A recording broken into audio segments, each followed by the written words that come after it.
কিছুদিন আগেই বীরভূমের অন্তঃসত্ত্বা সোনালী বিবিকে বাংলাদেশে পাঠানোর অভিযোগ উঠেছিল বিএসএফ এর বিরুদ্ধে। পরে সুপ্রিম কোর্টের নির্দেশে তাকে দেশে ফেরাতে বাধ্য হয়েছে বিএসএফ। গত শুক্রবার সন্ধ্যায় মালদহ সীমান্ত হয়ে সপুত্র দেশে ফেরেন অন্তঃসত্ত্বা সোনালী বিবি।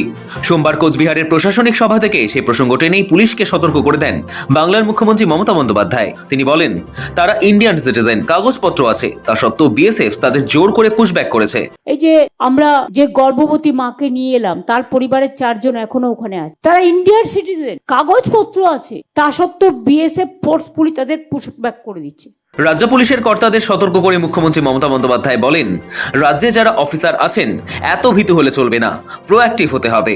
আর যারা রাজ্যের পুলিশ অফিসার তাদের আমরা বলবো, এত ভীতু হলে চলবে না। মারপিট করতে বলছি না, খুন খারাপি করতে বলছি না, অন্তত প্রোঅ্যাক্টিভ হন। রাজ্য পুলিশকে সাহসী হওয়ার পরামর্শ দিয়ে মুখ্যমন্ত্রী বলেন, বাংলায় কথা বললেই সবাইকে বাংলাদেশি তকমা লাগিয়ে দেওয়া হচ্ছে। লোকাল পুলিশেরা কি করছেন? পুলিশের হাতের নাগাল থেকে কি করে নিয়ে যাচ্ছে? নাকা চেকিংটা ঠিক মতো করতে হবে। বর্ডার দিয়ে প্রচুর লেনদেন ইধার উধার হচ্ছে। সবাইকে একটা বাংলাদেশি তকমা লাগিয়ে দিয়ে আর কাউকে কাউকে পুশ করা হচ্ছে। লোকাল পুলিশরা কি করছেন? আপনাদের হাতের নাগাল থেকে কি করে বেরিয়ে যাচ্ছে? নাকা চেকিংটা ঠিক মতো করুন। প্রচুর লেনদেন উধার উধার হচ্ছে বর্ডার দিয়ে।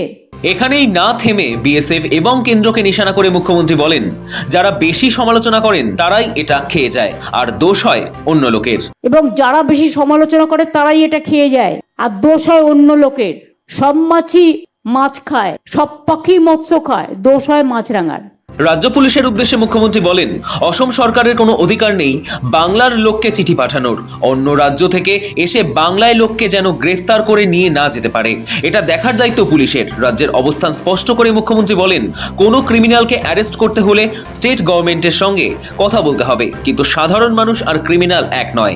কাউকে ক্রিমিনাল দাগিয়ে দেওয়ার আগে দেখতে হবে সে ক্রিমিনাল কিনা। আমি জানি অনেক রাজবংশী লোকেদের নোটিশ পাঠানো হয়েছিল আসাম থেকে, এবং আমরা সেটা নিয়ে তীব্র প্রতিবাদও করেছি। আর আসাম গভর্নমেন্টের কোনো অধিকার নেই বাংলার লোককে চিঠি পাঠানো, কোনো ক্ষমতা নেই। আর পুলিশকেও আমার বলা থাকলো, অন্য রাজ্য থেকে এসে যেন আমার রাজ্যের লোককে গ্রেপ্তার করে নিয়ে যেতে না পারে, এটা আপনাদের দায়িত্ব দেখার। কোনো ক্রিমিনালকে কেউ অ্যারেস্ট করতে আসলে স্টেট গভর্নমেন্টের সাথে কথা বলুন। আমরা ক্রিমিনালদের নিশ্চয়ই অ্যালাউ করবো না, কিন্তু সাধারণ মানুষের ক্রিমিনাল এক নয়। কাউকে ক্রিমিনাল বানিয়ে দেওয়ার আগে দেখতে হবে সত্যিই সে ক্রিমিনাল কিনা।